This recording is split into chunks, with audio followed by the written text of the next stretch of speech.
We're all set, Jan. Okay, thank you, Christy. Are we live? Yes. Okay, I would like to welcome everybody to the meeting of Streets and Sidewalks on Monday, May 10th. And what we're going to discuss is some guidelines for the installations of sidewalks in the village. And so we'll go ahead and start with the first item, and the committee will discuss it, and the Chief Administrative Officer and Tim Lannon. And then we'll open it to the public to see if they have any questions about it. So I think, is Rob here? Yes, I'm here. And Tim? Yes. Okay. And Christy, who else is here? In attendance, we have Jim Newell, Darren Wyville, Nancy Rogoff, and we mentioned already Tim Lannon and Rob Jameson, and of course, Jan Evans. And we have quite a few folks in the audience as attendees visiting from the public. I think I see Aaron on the great. call. Okay, we will go ahead and we'll start. These are guidelines that I drew up last week, and I reviewed them with Tim Lannon, the village engineer, as well as Rob Jameson. So we'll start very simply. I'll read the first point. We've got 5 points, and then we'll discuss it as a committee with the advice of the administrative officer and the engineer. And then we'll open it for questions. Oh, Aaron's here as well. Thank you, Aaron. Aaron Group, Council President. So number 1 is request from homeowners to review their request for sidewalks on their street. In other words, the village needs to receive a request to look into putting sidewalks on a street. Any comments, questions? Yeah, I have a question. Yes, Jim. In that situation, is it an individual that would come for their one property, or are they representing the whole block? Well, I think they would come and question this. And what I would like to see this is on the website when we get that far, once we refine these, so that people can, go to the website and know this is what they have to do. Jan, I have a question or just a point of clarification. Sure. Is this for new sidewalks or existing sidewalks that need attention? I would, that's a great question. Thank you. It would be for new sidewalks in an area that does not have sidewalks. Got it. Thanks. So I will clarify that. Yeah, I would like to kind of back up here a little bit.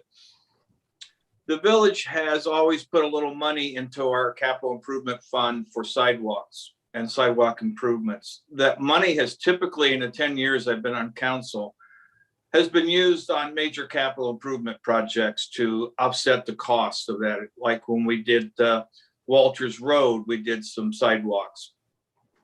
Typically, actually by our code, it's the responsibility of the property owner to have and maintain sidewalks on their frontage of their lot in the right of way. What we're talking about here is having kind of establishing some guidelines for a sidewalk project where individuals that would like to see a sidewalk on their property have the means to go through a process to have one installed on their property. We have a little money that we could apply to it, but it really is the responsibility of the property owner to cover the costs for sidewalks on their property. That's correct, Jim. And the budgeted amount was 40,000. I think it's been raised to 42,000. And normally that's used to repair sidewalks that are currently in place. Right. And the sidewalk improvement project actually would include both putting sidewalks in where they don't exist, and then actually doing repairs on ones that have been damaged or are uneven because of tree roots and stuff like that. So it would be both new and repair of existing is the way I see it. We have not allocated any money for new sidewalks. There is a fund there, but as far as I know, that's what we're talking about. We are going to talk about it. That is correct. That's what the purpose of this meeting is. Any other comments?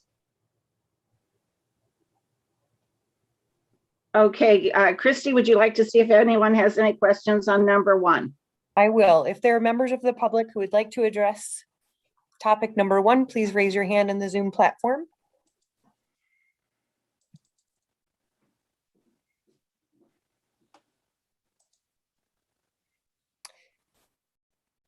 I have Vince. If you are able to speak, give us a sound check, please. Can you hear me? We can. If you could please state your first and last name and your address for the record. Vince Horvath at 97 Carriage Stone Drive. Thank you. Go ahead with your comments. Well, first we'll wish somebody a happy birthday on council there. Secondly, when we moved in, there was an initiative to put sidewalks on our street. And Jan had just mentioned that there was a certain amount of money set aside, not necessarily for new sidewalks.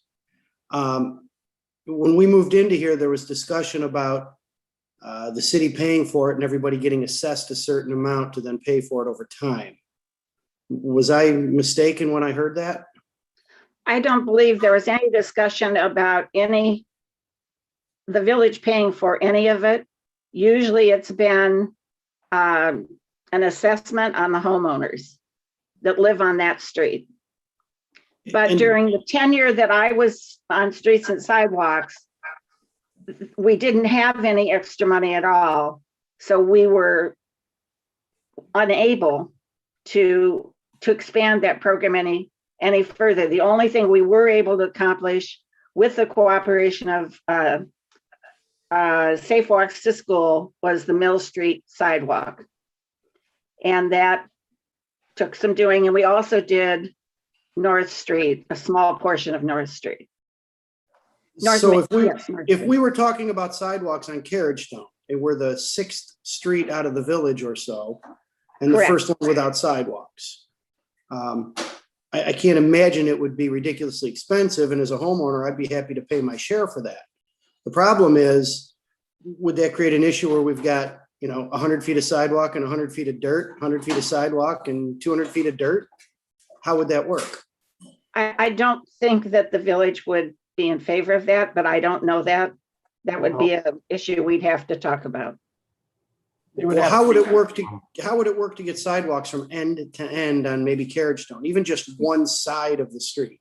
We're going to go through those points next. And I think when we go through all these, I think you'll see what the procedure will be. Okay. Great. Okay, and we're trying to set that procedure so there is a procedure. Okay, good. Thank you, Vince. Thank you. I have one Welcome. question, Jan.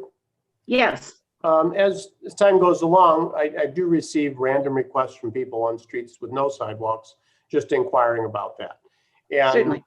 when we look at the momentum from people on the street to determine if they want sidewalks enough, would just a single request from a resident be enough to trigger the process to look into analyzing a street for potential and then putting together a bigger survey for the entire street? Or would you want more of a concerted effort? I mean, I don't know if there's, just throwing out the point for discussion. right. I think that is subject for discussion. It could be one person that inquires and maybe they have some supporters, but I think we probably want more than one person to drive this. And I think the survey should be done by the village because an individual who has a certain point of view might want to sway that survey. So I think that we want to make sure the village was in charge of the survey.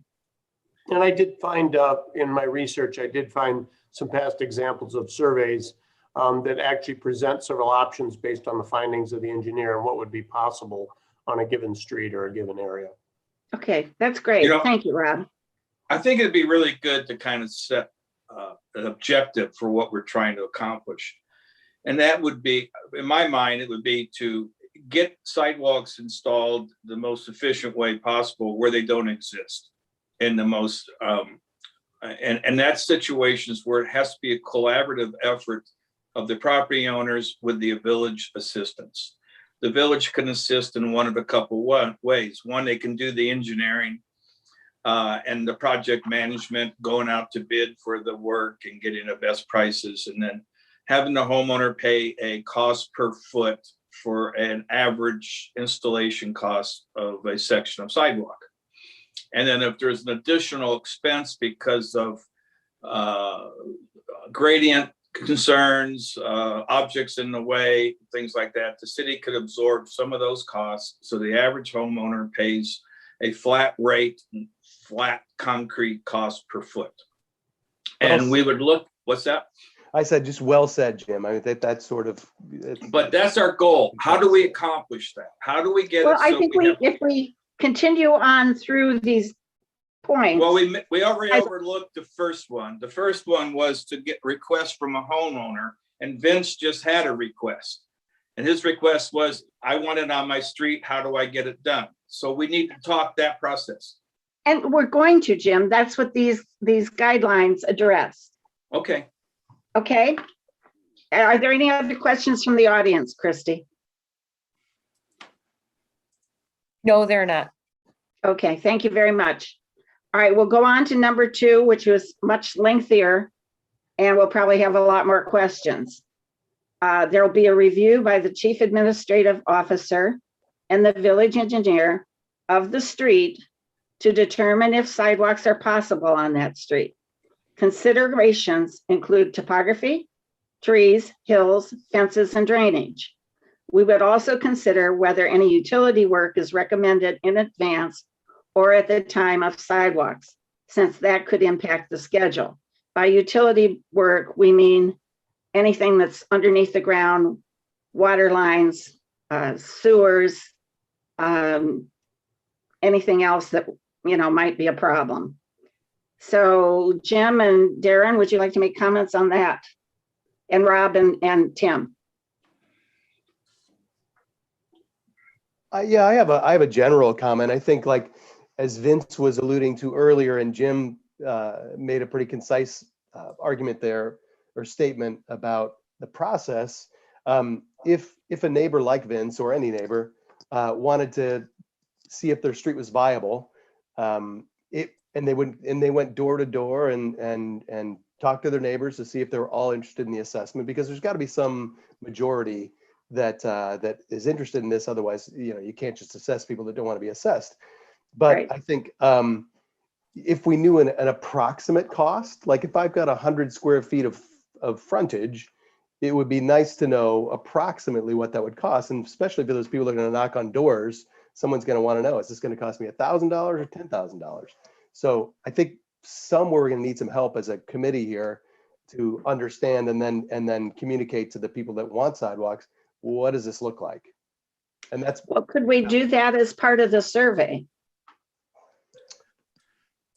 well, I think it is part of the survey, but Right. there's more steps to it. All right, well, can we stay on? Let's go to number 3. Okay.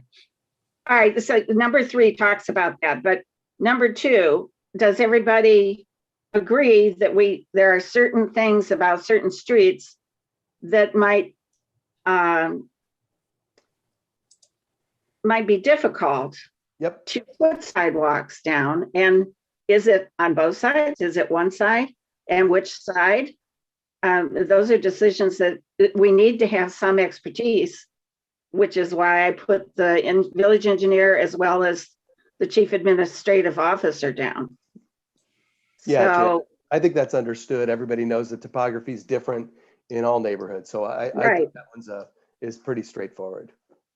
and I think after hearing the watershed partners last week, I was astounded that we are one of the few communities other than Pittsburgh that has to worry about landslides. So that certainly has to be a consideration as well. So Christy, do you want to see if there are any questions on number 2? Or if there are From any our members in audience. attendance, any members of the public that would like to speak, raise your hand in Zoom, please.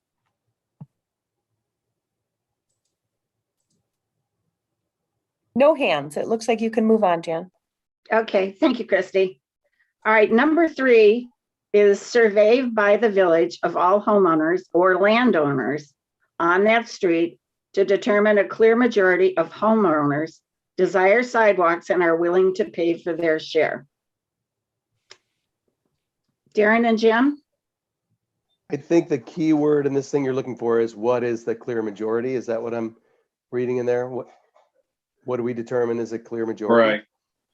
Well, this goes back to where we were at stage one. We can't just do one piece of property and move on. It's Right. really not of any benefit to any homeowner or anybody walking on the sidewalks to go 50 feet mud and 50 feet of concrete, 50 feet of mud. I think a survey needs to be done. There needs to be some kind of promotion to the program to entice as many people to participate in it. And if we can't get a clear majority on a block or a section of a street, then we look other areas in the community where we could spend the money. We have limited funds to do with this. And we go to the first case, we go to the people that seem to be most interested in having a sidewalk. Well, there is one other thing that was mentioned to me in my conversations. And I know on North Street, when we put sidewalks down to Willow, there was an effort by some that wanted to see the sidewalk go to the Russell line. And there was one homeowner, and it happened to be on the west side or your left side if you were going out North Street, that had a white fence on a curve, and you could only put the sidewalk on the left side. And the fence was with it like 2 feet from the road, and their house was 4 feet behind it. And so in that case, this homeowner would have lost a great deal of value in their home by putting the sidewalk there. And I think there are instances where if one homeowner was specifically very poorly affected, we'd want to give considerations to that as well. Okay. I'm gonna, full disclosure here. When I was in engineering school at Fort Collins, City of Fort Collins hired me as an intern to set up a sidewalk improvement program in Fort Collins. And they gave me $30,000 and said, get as many square feet of concrete of sidewalks in you can with this money.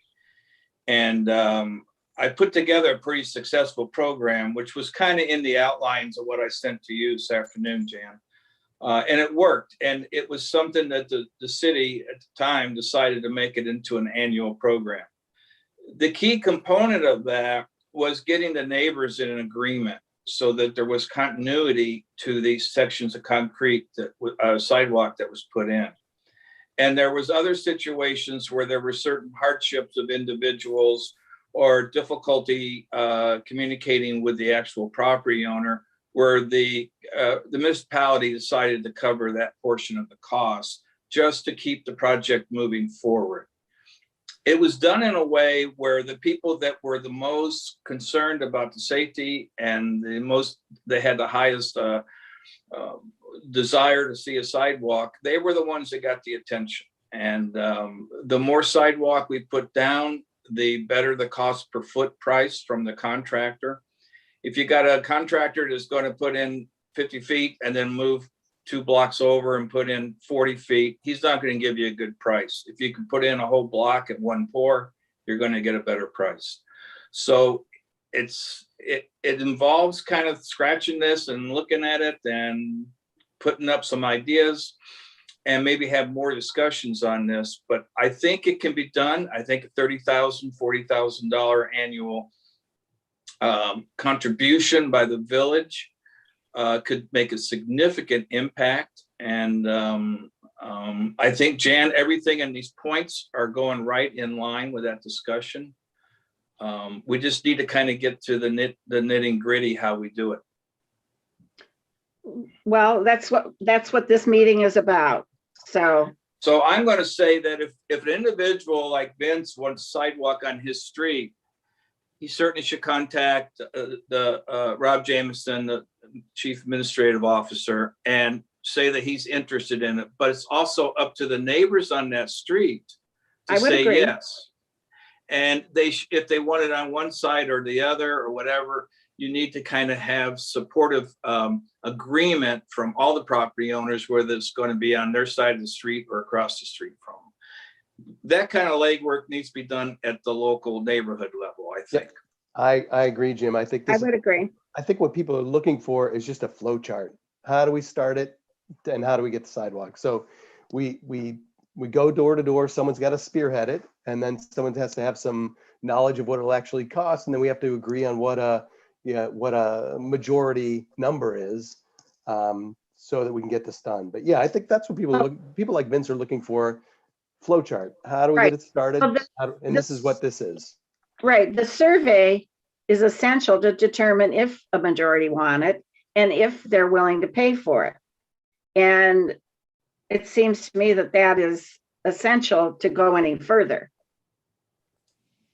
So, yes, I have a member of the public with a hand raised. Would you like to take that comment now? let me later. ask Rob and Tim if they have anything to add, and then we'll take that comment. Well, we're still on number 3, correct? Correct. Yes, I mean, clearly we need to know, what the request is, and then looking at a street, looking at what's possible within the right of way, and that, done through Tim's office and myself, and then looking at what options would be available. And then once we have that information, we can create a survey with the appropriate questions on there. We can also try to identify a potential cost per foot of what it may cost to be assessed. Obviously, that cost does fluctuate based on the actual bids received, but we do try to get an accurate number, and Tim could probably weigh on that point a little further. And then we can present our results to council after that and decide how they would like to proceed with that project. I do want, and kind of some of those comments wrap into number 4 also, but something to also consider is looking at, when you're looking at a clear majority of people that would want a sidewalk improvement or not, you might have to also look at the people that were against it and what the topography of the challenges would be in their property. I can envision a scenario where somebody may have drastic actions needed to their property, whether change in topography, cutting into a hillside, filling in a slope to the side of their property. They may really impact their property, and they might be very much opposed to that. And we need to be able to figure out if that's that one person would be enough to stop a sidewalk from going in that whole street, or whether we would move forward with assessment if that resident was, say, very opposed to that kind of decision. I agree, Rob. Anything from you, Tim? Anything additional? No, not yet. Okay, thanks, Tim. All right, Christy, would you have our audience participant identify themselves Sure. and bring them into the meeting, please? Sure. The first hand raised is Brian Drum. I've unmuted you. If you could please state your full name and your address for the record, please. Hello, yes, my name is Brian Drum. I live at 51 West Summit Street in Chagrin Falls. Yeah, I raised my hand because I thought I might be able to take a little bit of the guesswork out for you. I'm actually in the process now of trying to get a sidewalk installed on my street. And I just wanted to share the steps that I went through. So maybe that, would be a useful input for what you're doing. It started really when we saw surveyors out there doing the work. And so I think one thing you could do would be to better communicate sort of the plan of, like you said, the utilities or roadwork improvements as the village has them. So when we saw surveyors, we reached out to Rob. I think both Rob and Jim, actually, we learned that we were on the list for consideration for this summer construction season. And that was sort of the impetus for us to then, we've been talking about this, my wife and I, for a while. We got a little more serious about it and decided to reach out to some neighbors and kind of float the idea. And as has already been pointed out, one of the first questions people naturally have is, what is this going to cost me? So I was trying to do a little legwork, and I found the special assessment notice from the Walter Street project, which provides one reference point, but I quickly realized it wasn't a very good one because the cost of that project was primarily borne by the homeowners. But it was distributed across not only Walters Street, but also Hickory Hills, which contained a number of homeowners that didn't actually get a sidewalk on their street, but because it connects there to Walters, were assessed for that. So it really left me with sort of a vague idea of how the process worked, but not a very good idea of what number might be on my street. So I think guidance there would be a big help, you know, when I'm going out and doing that survey and trying to generate support for it.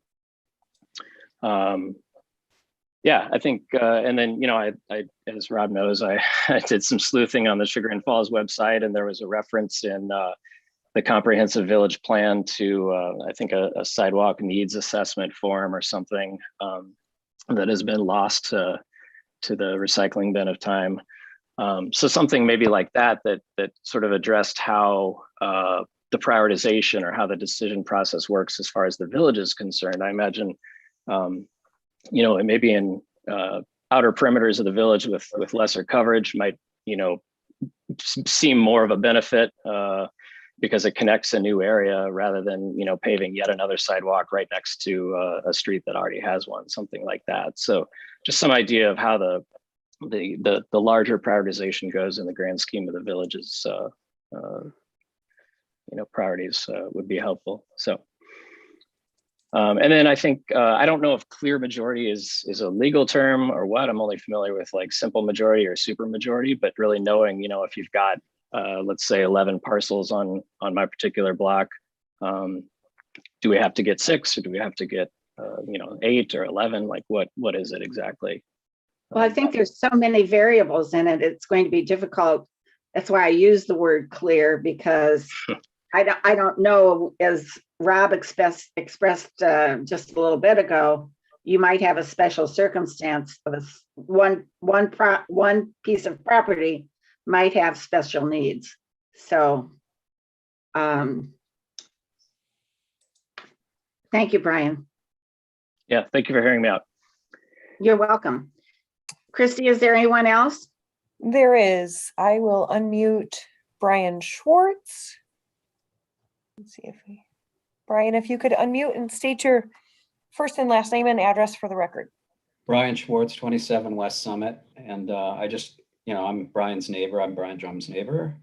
Just want to thank him for his comments. And I do think that the idea of a flow chart would be helpful. So that's point one. And to Jim's point about the engineering work that he had done back in the day, I was just wondering if Jim Newell or the committee has envisioned any kind of criteria. Brian touched on this, but I'm just wondering if proximity to the village is a criterion, or I'm thinking about Carriage Stone and West Summit, for example, if the danger of walking on the roadway is a criterion because of you know, the speed of vehicles or the narrowness of the berm, or maybe that's what this meeting is about. Maybe you're trying to develop criteria. That is correct. We're trying to come up with. I can address that, Brian. It can seem kind of overwhelming and complicated to make it happen, but essentially the property owner, it's his or her responsibility to provide a sidewalk on the street if it's all feasible. So what the village would like to do is to set up an incentive program and assist the property owners to put in sidewalks. So, you know, I don't want to use the word is one street safer to walk on than the other, because that just muddies the water. What we'd like to do is get as much of the sidewalks installed where there aren't any, and then have a regular maintenance plan to clean up the ones that need some repairs. How we do it, that's the reason for the meeting tonight. This is the first discussion we've had on it, and we're just kind of exploring ideas. Thank you, Jim. Brian, is there anything else you'd like to add? No, I'm glad that you're thinking about that, and I hope that you know, I think Brian Drum has made this point elsewhere, maybe in writing, that you know, the walkability of the town is important, and to me, the proximity to the town, to incentivize some of these streets that are close to the town to really make it more walkable would be a good priority, but that's just my opinion. Well, it's valuable. Thank you. Jan, this is Christy. I had one comment come in from a resident that asks, is the criteria that bus drop off is far from homes? So just another comment there. What was that again, Christy? It was based on, is there criteria based on the proximity of a bus stop dropping spot far from homes? Actually, she has her hand raised. Let me unmute. Melanie, I'll let you explain your question. Hi. Yes, I was wondering, in addition to the criteria that Mr. Drum listed, if there could be a criteria around the intermediate school bus drop being far from houses. It's nerve-wracking to watch kids walk from Franklin to their homes on Carriage Stone Drive in the middle of the winter when they are walking in the street. Certainly understand. And your name again and your address? It's Melanie Halverson, 80 Carriage Stone Drive. Okay. Thank you. Thank you for the comment, Melanie. These are all things we will consider as we move forward with these guidelines. Christy, anybody else? Can I add one item that we haven't talked about yet? Is we also have to be cognizant of whether or not we can work within the right of way, because the right of way can shift depending on property lines and where the changes throughout the village based on when these property lines were drawn. So if we are getting into easements, it becomes a different type of conversation in terms of our access to the land in order to even build the infrastructure. Thank you, Aaron. Good point. Yeah.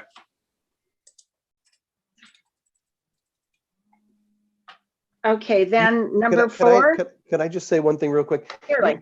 Could you just assume that if people have voted yes, that they do want sidewalks, that they would grant an easement? I mean, that's kind of am I understand that right, Aaron? I think I'm hearing you. Like if you have someone Yeah, but it goes the opposite too. So before we can do the assessment on a sidewalk decision, we actually have to hold a public hearing. And if there's too much objection in the public hearing, it can end the project. And if someone who we require an easement from in order to do the infrastructure were to object, Right. it could end an entire project. It just needs to be got part you. of the conversation. Yeah. I got you. Understood. Okay, we do need to have this meeting over by 7. So we have 2 more guidelines to discuss. Number 4, if a clear majority desires sidewalk and the village is in agreement, we will then move forward with planning and determining the cost of the project, and assessment will be determined for each homeowner to pay for that street. Darren and Jim? Yeah, that's sort of the budget question, right? That everybody's been asking. Like, we need to determine what the approximate cost is. Like, understanding that, right? Which everybody would be in favor of, knowing what it will actually cost. So that one seems pretty straightforward to me. Yep. Okay, Jim? Yeah, that's a necessary step. Okay, Christy, any questions? Members of the public, if you have questions, please raise your hand in Zoom, or comments for that matter.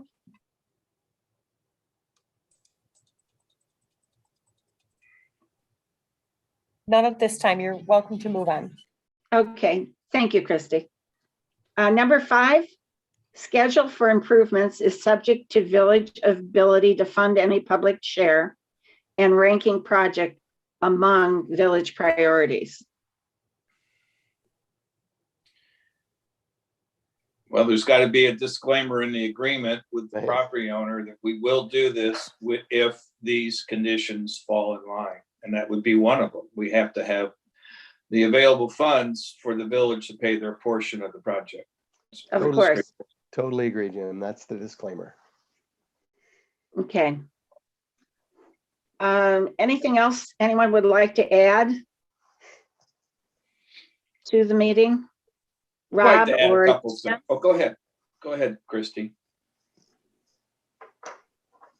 Are you asking me to open it up to the public? No. I guess I heard someone speak when I was speaking. I think thought it was you. Jan. I think it was Right, Jan. I wondered if Rob or Tim had anything to add at this point. I would say I think we have a good start here. I wrote down a lot of notes of what the residents stated in their public comments, as well as what all of you had said. And I think we can work in refining this process and coming up with that flow chart that you're looking for, and then bring that back to committee. Okay, Tim, would you like to add anything? Yeah, just a couple observations that, one, the places where there are no sidewalks are typically the more difficult places, and it's related. There's a reason for that. It's either topography or the size of the front yards, or any number of reasons, but it's kind of pushing out from the heart of the village, further away from downtown. So it's the difficulty adds to the expense. So those things go together. At one time, we've kind of touched on this, the assessment cost was based on the actual concrete bid item. So that was pretty predictable. It would be $25 a running foot, something like that. And the village would participate with drainage or grading or other things, the complicated aspects of a project. The obvious issue there is, where does that money come from and what else is on the agenda in the near future? So that wasn't always possible. When the more expensive a project, the more it changes the front yards, and there's another reason where there's opposition to kind of changing things to make the improvement. We do have, I came up with a score sheet years ago when I was a lot smarter, and it's pretty subjective, but it was a way to compare street to street, like I called it a necessity evaluation. So it looked at the curvature of the road, lane widths, width of berms, and whether there was any place next to the road to even walk. If a car came, can you just step over the curb and be in someone's yard where you're kind of out of the traveling lane, that kind of thing. Proximity to schools, connection to other sidewalks. Someone brought that up. Does it actually connect the dots somehow or other? And that's still floating around. But half the streets on the original list we've taken care of over the years, surprisingly. Pedestrian volume, does anybody walk there now, or would they if there were sidewalks, and how would that improve? Any documented accidents, traffic volume, there's a big difference between Carriage Stone and Monticello. Monticello being the cul-de-sac end where there's very limited traffic. Carriage Stone's kind of a cut-through street, and there's curves and other things in places where it's hard to get out of the way of traffic, the guardrails and things like that. So it was just a way to put all the complicated factors we've talked about basically onto a chart, give it some kind of point system so we could rate streets side by side in an effort to prioritize. So that could probably use a lot of revamping now that the list has probably changed over the years. Now we're down to West Summit, and we've even talked about West Orange Street. That's come up, Chagrin Boulevard. Walters Road has been crossed off. Miles Road comes up from time to time, so that has the issue of crisscrossing through Moreland Hills. So I think that would be good to circulate, just as a way to prioritize and see, what's the benefit of installing sidewalks on any given street compared to another. Tim, I'm glad you said that. I think it's a little bit vague and subjective to say what street is a cut through, but I think it's pretty clear, Olive Street is a cut through to Solon, and so is those folks on Carriage Stone. I would agree with you, Monticello, and as much as I'd like to say it should be included because that's where I live, but Carriage Stone is a pretty significant cut through. So hopefully that's considered somewhere down the road. Yeah, and when I said Monticello, I mean Monticello north of Carriage Stone. Monticello between Carriage Stone and Solon Road, I think would be a likely, connection to other sidewalks. So that's, Right. Yeah. I don't know where you are exactly, but probably there's not too many houses on the section I just described though, between Solon Road and Carriage Stone. Yeah, I'll never tell. Right. But if people Are are in there any favor and willing to other pay for it, comments? there's no reason not to, right? Right. Are there any other comments? Anyone from the audience? Yes, I have two more hands. Oh, a few folks would like to chime in again.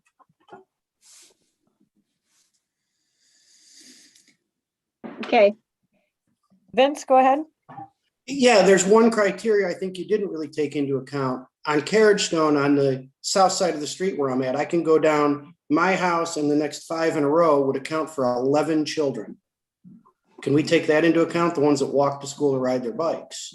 I think it's a pretty big demographic we're missing. we can certainly consider it. That one's Okay. tough. That one's tough, Vince, as much as I'd like to agree with you. I think those houses are going to flip. Those sidewalks stay forever and those houses will change, you know? You'd like to think that younger, families will move in with more kids. That's what I hope. Right. That one Well, might, if you look at the house right next door to us, they just moved in with a 1-year-old. Then you go into Cassie's old house, they just moved in with 2 kids that are both elementary. One's elementary, one's preschool. Then go again, you've got 2 more children that are preschool age. And then you've got Rodriguez with 3 kids. And that's all. And I have 2 that are at the intermediate school. Vince, I agree 100%. I think, when Tim Lannon mentioned pedestrian count, obviously it's the age of the pedestrians that are going to have the biggest factor. Okay, no, that's good to know. I mean, the reason we moved here was proximity to the village and walkability. Yeah. And, I find myself cutting through Darren's backyard or his neighbor's backyard more frequently than I walk down my own street, basically to keep my blood pressure down. I'm sick of throwing stones at cars going 50 miles an hour down my street. right. It's just not good for anybody. And I think Melanie brings up a good point about where you drop the kids off on the bus. If those guys have to walk from South Franklin down to the middle of Carriage Stone, that is a little harrowing. Mhm. Well, that should be addressed by the school system, shouldn't it? Nope. More frequent stops, you mean, like something like that? I would think. That's what I would ask for. So anybody else? Thank you, Vin. I appreciate that. Anyone Yes, else so from do the audience? Yes. We have 3 more. Brian Schwartz again, feel free to speak. Vince kind of took the words right out of my mouth, and that if they enforce the speed limit on these streets, especially West Summit and Carriage Stone, we'd be in a lot better position if they put those speed monitors up permanently. It wouldn't be so dangerous. I didn't expect Robin Williams from The World According to Garp throwing stones at cars, but I've screamed at cars, I'll say that. So I never came with a baseball bat like Robin Williams did. But Okay. That's good. That's good, Brian. Thanks, Brian. Next Who's hand next? raised was again Brian Drum, and then Karen, you're on deck. Hello again. I just wanted to sort of make the point again that, with construction already sort of planned or the clock ticking on our street, we feel like, we have a deadline basically to deal with this issue. So I don't know what the timeline is for your decision-making process, for this flow chart, for whatever next steps you are going to recommend to people. But, time is kind of the essence for us. As we feel like there's a short window of opportunity here. So I'd appreciate, any information I can get or next steps in order to make this happen for us. Second thing I wanted to point out was, I think it's interesting thinking about the connectivity issue. We've got Solar Lane up there, which is a newer development when I assume sidewalks were required to be put in. So you have a cul-de-sac loop with sidewalks basically all the way around it that terminate on West Summit and go to nowhere. So, for our street, and I'm sure many others in the village, there's that connectivity issue of hooking up otherwise kind of pointless sidewalks, in my opinion. And we have so much pedestrian. And lastly, yeah, I wanted to extend an open invitation to anybody on this committee to come hang out with me in my driveway and watch. Three things I see really when I look out my window or I spend time in my front yard. One, it's a lot of pedestrians walking up down the street, in the street, and having to get out of the way. When point two, the very frequent commuter and landscaping truck traffic that we get from people cutting through from Chagrin to Main Street or going over to Falls. As Brian already mentioned, people do not respect the speed limit. The signs are pretty much useless. And we're a major cut through. And I mean, we have to jump out of the street and push our kids off the street because people do not slow down. Yeah. Even if we have kids and dogs. And who is speaking, please? Oh, sorry, Jacqueline Drum, Also- 51 West Summit. Thank you, Jacqueline. I Okay, think we're getting, yeah, go ahead.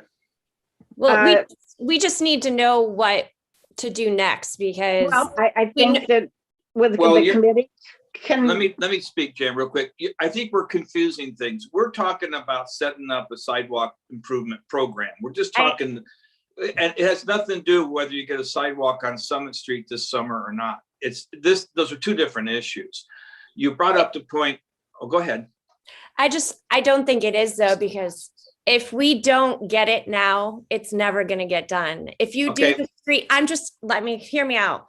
If you guys put the street in, and I mean, we have stormwater issues, we have all of that. Like, I feel like it all needs to be addressed at once because I for sure know you guys or the village is not going to put in a sidewalk after you just did our street, because I feel like it all works together.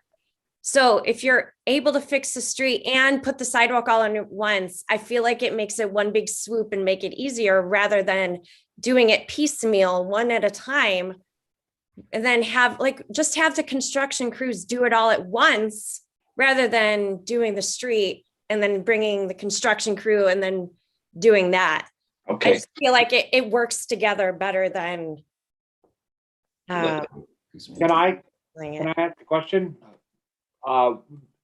Just so you're aware, these projects have to go out to public bid, right? So they have to be advertised.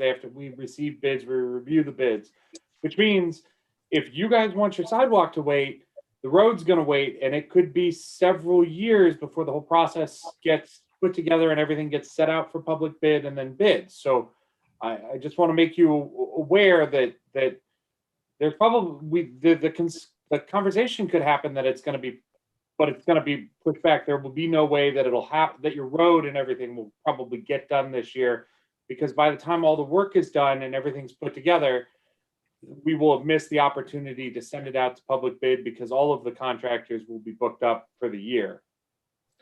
I think we're getting a little off base here. First of all, Mrs. Drum, the sidewalk, Tim Lennon can speak to the improvements on West Summit. I live on East Summit, so I'm very familiar with what you got to. And you are on schedule to have the road resurfaced. We could probably get something worked out with the sidewalk in connection with those street improvements. What we're setting up now is a sidewalk improvement program that probably won't be written and agreed on and implemented till next season. So, putting in your arguments now for West Summit is not really going to increase or decrease the chances of sidewalks on West Summit during this resurfacing this summer.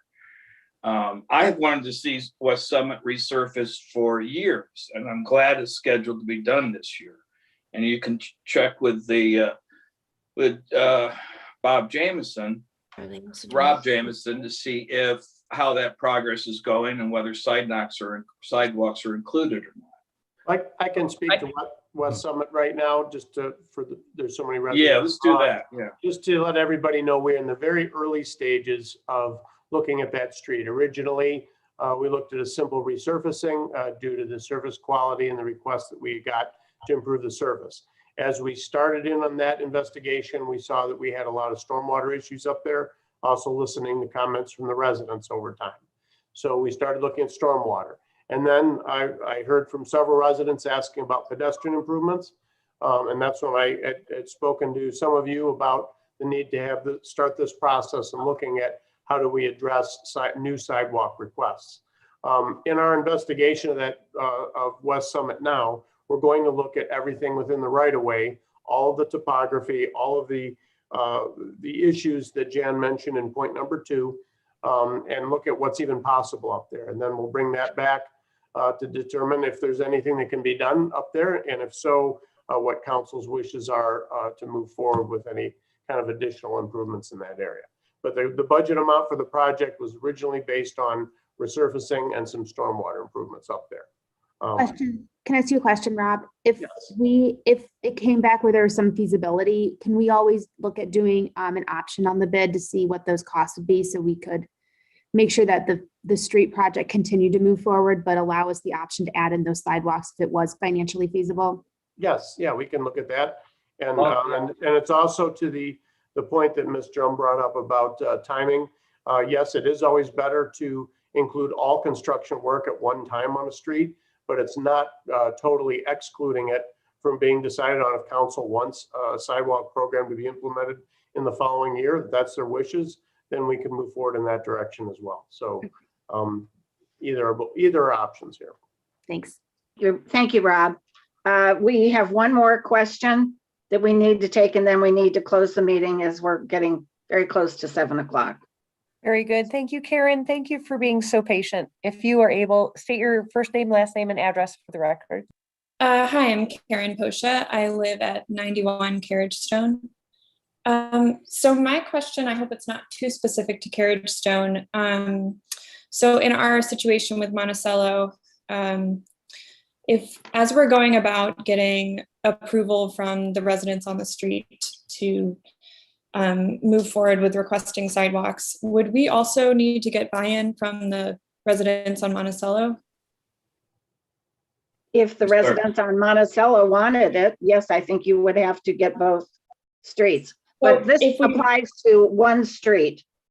So if Carriage Stone just wants it, you can do it. If Monticello just wants it, they can do it. Gotcha. So, and then I guess we were also talking about sidewalks on just one side of Carriage Stone. So would we proceed with only talking to the residents on that side that would get the sidewalk going through their property? I would talk with residents on both sides. Okay. I mean, that's my opinion. Sounds like Carriage Stone is a hot topic in tonight's sidewalk discussion. I think so. That's good. That's what we want to do, is get these discussions out.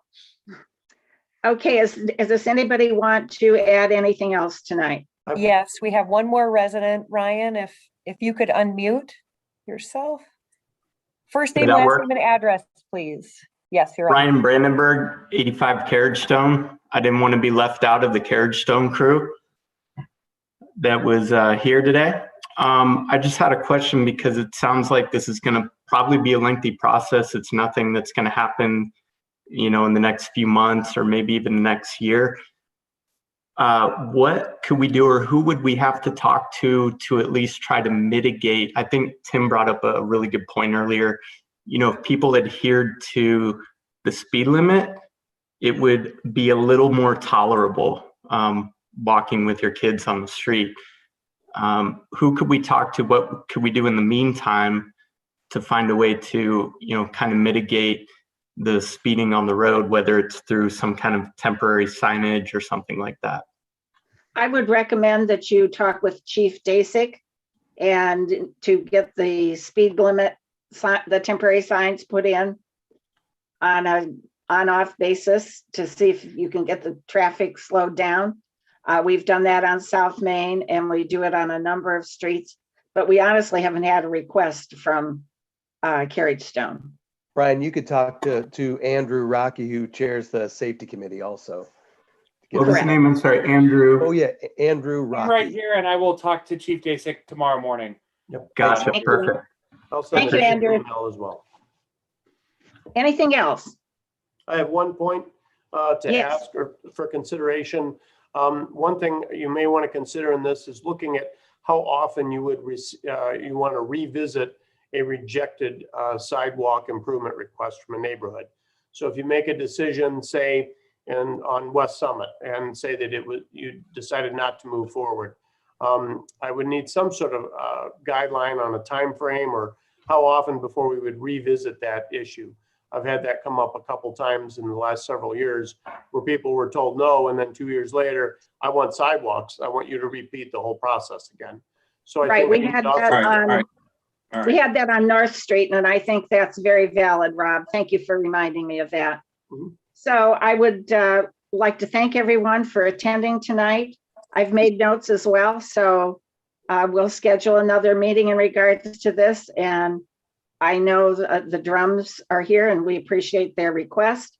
And I'm sure that Rob Jamison and Tim Lannon will get back to you with their findings. And this is Christy, a final comment. If you could just, is there an avenue, if folks have comments or questions after this meeting that might come up, is there an avenue for them to get They get can those send it questions to and my comments? email. They What's can that? send it to my email. Could you say that for the record so folks on can hear that, please? Yes, this is Janice Evans, and you're welcome to email any concerns or questions you might have.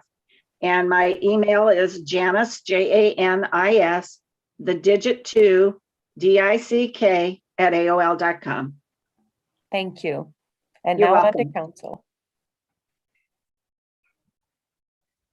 Thank you, everyone. Meeting adjourned at 6:56.